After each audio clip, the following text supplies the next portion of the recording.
Welcome to Abstract Essay, where ideas take shape, thoughts find depth, and every conversation explores the art of thinking beyond the obvious. And today I have my special guest. One of her advocacy from ICU trauma, a mom's mission to protect families after a medical negligence, and no other than Miss Reasa Selph. Hello, how are you? I'm fabulous, fabulous, Miss Reasa. And can you please introduce more about yourself that I miss?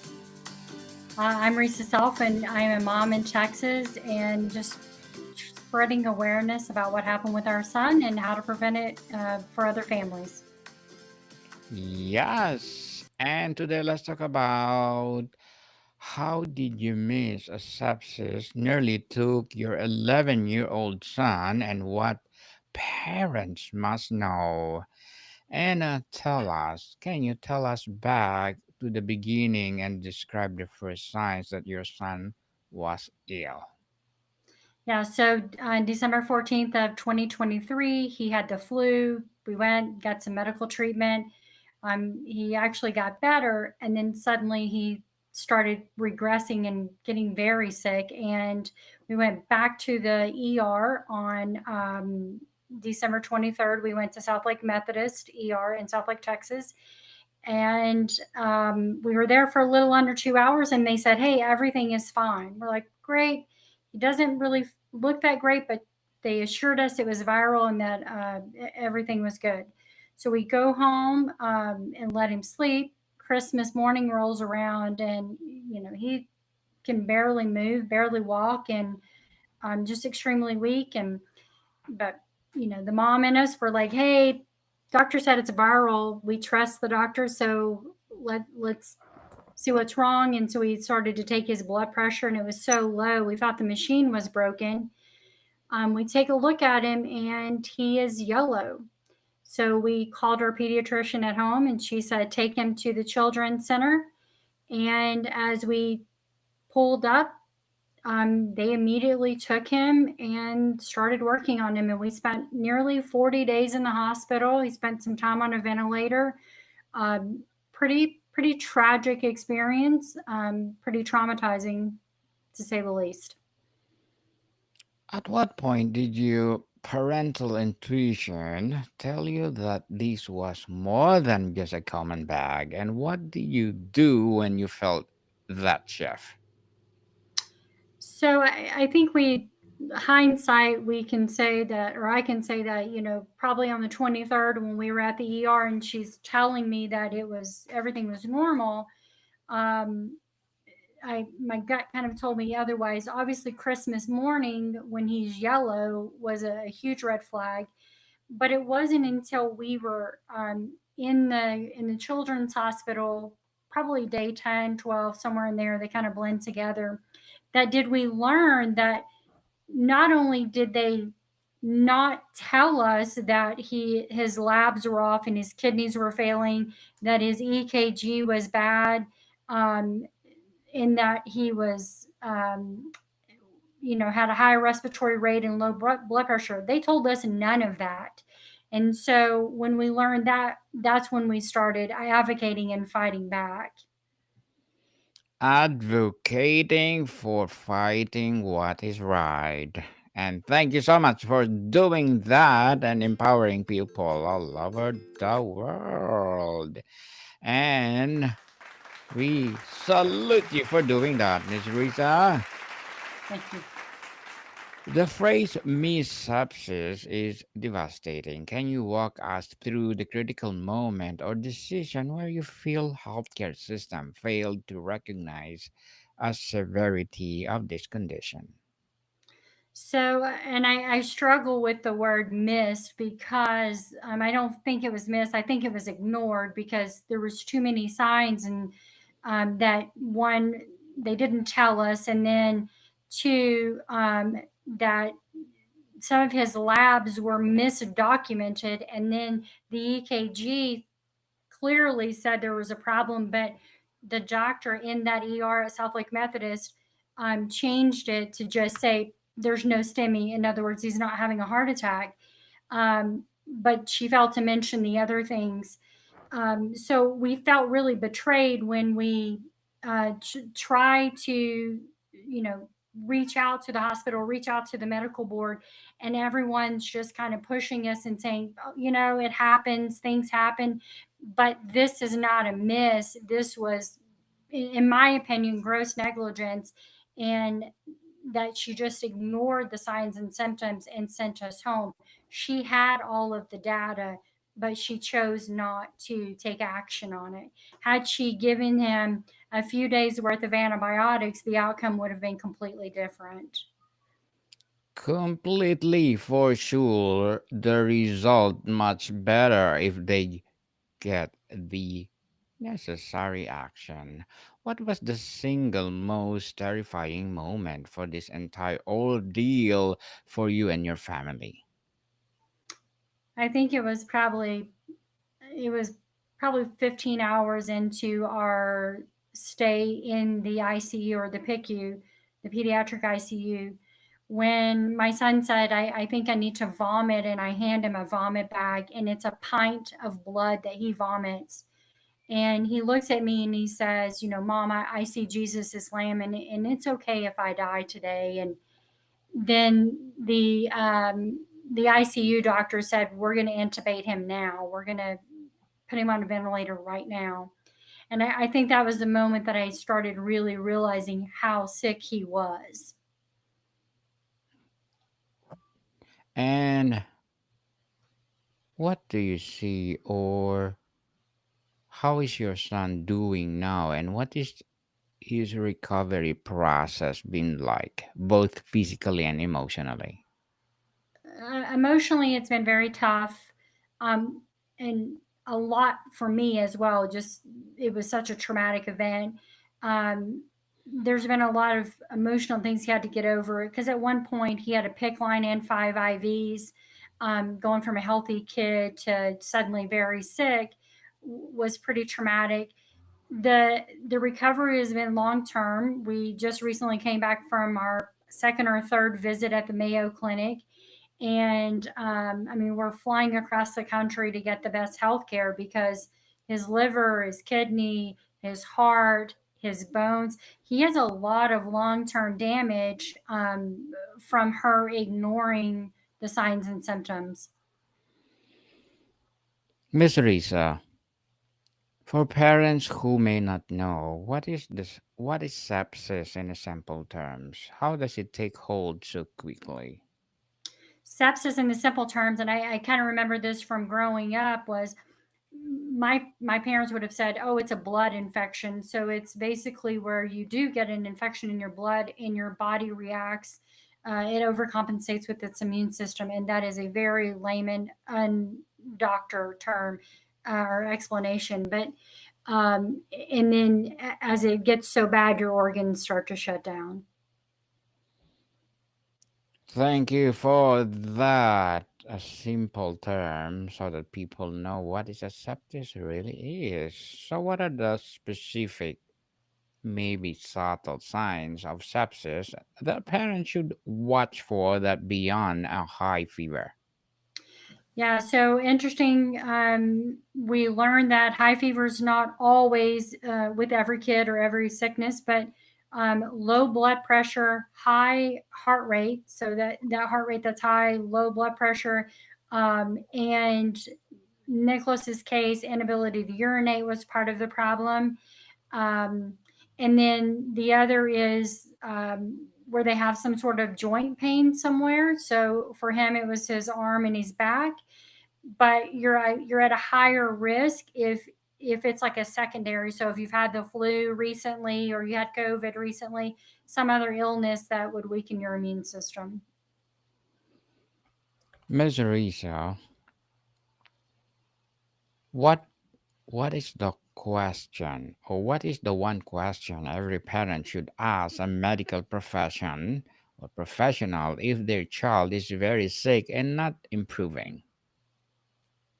Well, I don't know if it's actually a question, but trust your gut. If you're not feeling as a parent that you're getting the answers you need, then go someplace else.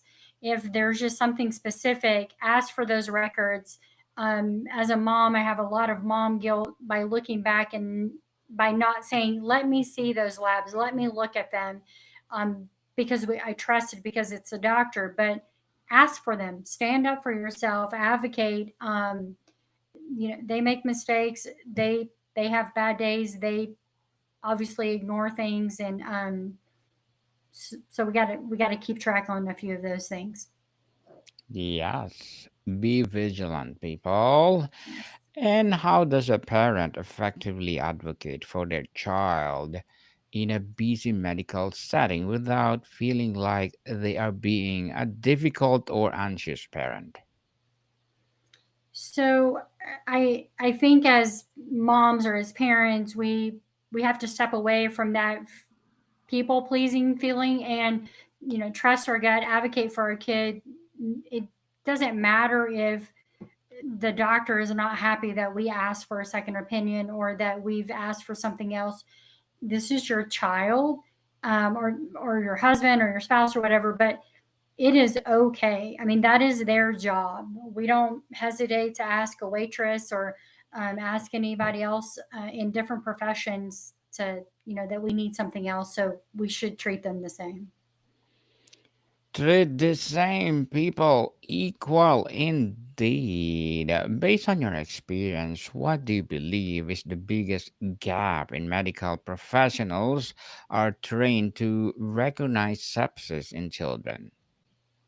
Well, so one of the biggest things we've learned is there is a huge difference between an adult focused hospital and a pediatric hospital. Nicholas is a big boy, so we really didn't have a huge problem going to an adult focused hospital because it's an ER. There was an expectation that they knew how to treat children because that's what they market, that's what they promote, and that's not actually the case. I've learned that their skill set for children or pediatrics is very limited. Very limited indeed. And Miss Riza, what changes, whether a protocol, communication, or changes would you like to implement it in hospital and clinics to prevent these from happening to another family?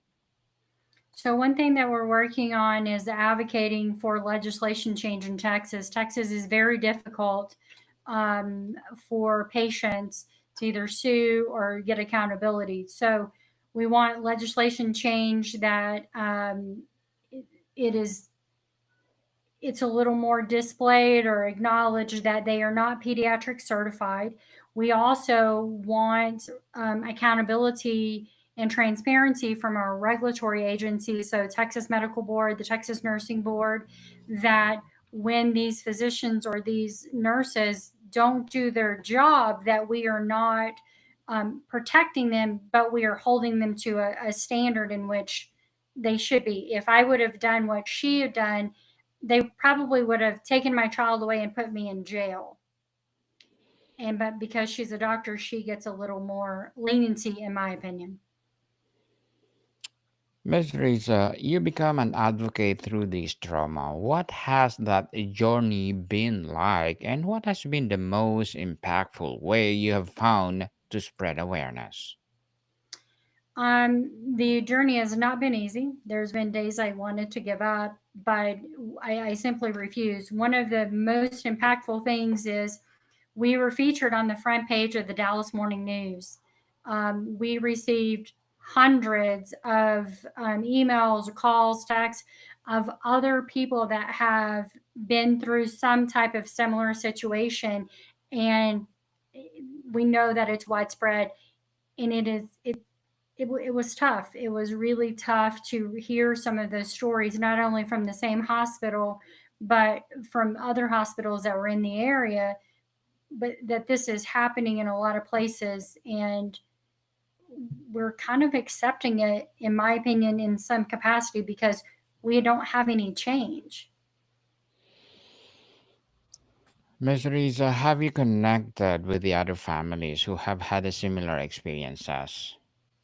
Yeah, so we've connected with a lot of other families, not only through Sepsis Alliance, but families in our community that have gone through similar instances with the same hospital. And we've documented their stories, and we want to help them walk through a process if that's what they need. We've had some that don't want to speak out, but just showing them the way that we broke down some of the barriers of dealing with the Texas Medical Board. In Nicholas's case, they received 2 federal violations, but walking people through a process of how that works, because a lot of people just don't know, or they feel like they're not going to be heard. On emotional impact and recovery, Ms. Reed, how has the experience forever changed you as a parent and as a person? It has changed me as a parent, as a business owner, as a spouse. Um, it's changed every piece of my life because things are much different now. One, there is I see things a little bit different with more gratitude. I see things with this is not life and death. There's a higher importance of connecting with my family. There's a higher importance of making sure that me or my staff, whoever, that you're with your kids, you're hitting those ball games, you're spending your time wisely. What has been the most challenging part of emotional recovery for you and your family after such a traumatic event? I think honestly, I've probably had the biggest struggle getting back on path. I think the feelings of betrayal, the feelings of almost feeling like we weren't making progress, or we could be defeated, or how does this happen? But also just the PTSD of sitting there when they're asking you if they can bring in a priest for last rites because they never thought he was going to make it, or um, those are big challenges to get over, and it's taken me a lot of therapy, a lot of just working through the process. But that's also part of my drive in continuing to advocate and continuing to build something that will help other people in the future, but also hold South Lake Methodist accountable for what they've done. Misery, so how did you manage the stress and fear both during the crisis and in the aftermath? Did you find any specific resources or support system particularly helpful? So during crisis, I think I was just complete in survival mode and was thinking more logically than emotional. And at that time, Nicholas goes to a private school, and it's a Christian private school. And the parents, they showed up for us. They were just so incredible. There were prayer chains. There was so much that built our faith and built more of who we are, but also learning who your friends are. And then post, um, I think it's the support system has really been a lot of. I just have some close friends, my attorney, but Nicholas himself. When at one point when I thought about, okay, should we just let this go? Nicholas looked at me and said no, that he didn't want to let it go because we had genuine fears that if it was another child that they may not survive, and we did not want that on our conscience, because Nicholas was very fortunate and blessed to be as big as he is, that was a big contributor to him surviving. But had it been one of his friends who were significantly smaller, the outcome would have been different. Misery, so on the hope and action, what is your message of hope for another families who may be going through a similar medical crisis right now? um it will pass, and that document, but stand up, be relentless, use your resources to hold accountability, but really also count on those people around you and reach out. I'm happy to share any resources or any information that I've learned with anybody that can use it. For parents listening or watching who want to be prepared, are there any resources you recommend they look up now and before they never need them? Yeah, I think that you need to know your medical board, what the rules are. I would always download your, visit history. So, like from my chart or whatever, download everything you can get. I also believe that you should be recording those conversations you're having with doctors. So just hold on to it. You may not ever need it, and let's pray you don't. But if you do, you have it. Miss Risa, before we wrap up our discussion for today, I'm inviting you to please to listen to my other podcast, people. My other podcast, because my abstract essay is already in fifth season, abstract poetry in second season, and my book 101 review in fifth season too, comedy 101 in second season, and my food 101 in fifth season as well, geography 101 in fourth season, and my baby podcast, law 101 and mental health 101, love letters in the third season, and movie 101 review and music 101 in fourth season and Science 101 and Sex 101 in its first season. Please listen to them wherever you listen your podcast. So, Miss Risa, finally, what is the one most important takeaway you want every single parent to have after hearing your son's story? Don't give up. That's it. Don't give up. Advocate for your child. Don't give up. Indeed, people don't give up. Advocacy of Miss Risa is something else. So let's support her. And thank you so much for sharing your advocacy to the world. So, can you please invite our listeners to support your advocacy, your projects, or anything you want to promote on Book 101 review or abstract essay as well? Yeah, absolutely. You can go to our website. It is methodistsouthlaketx.com, and that tells more about Nicholas's story. And you can, we're adding more and more resources to that site. Yes, people, let's support Miss Reasa Selph because if you support her, more and more empowering advocacy to come. So, Miss Reasa, thank you so much for your time. Thank you. More to come, people. See you soon.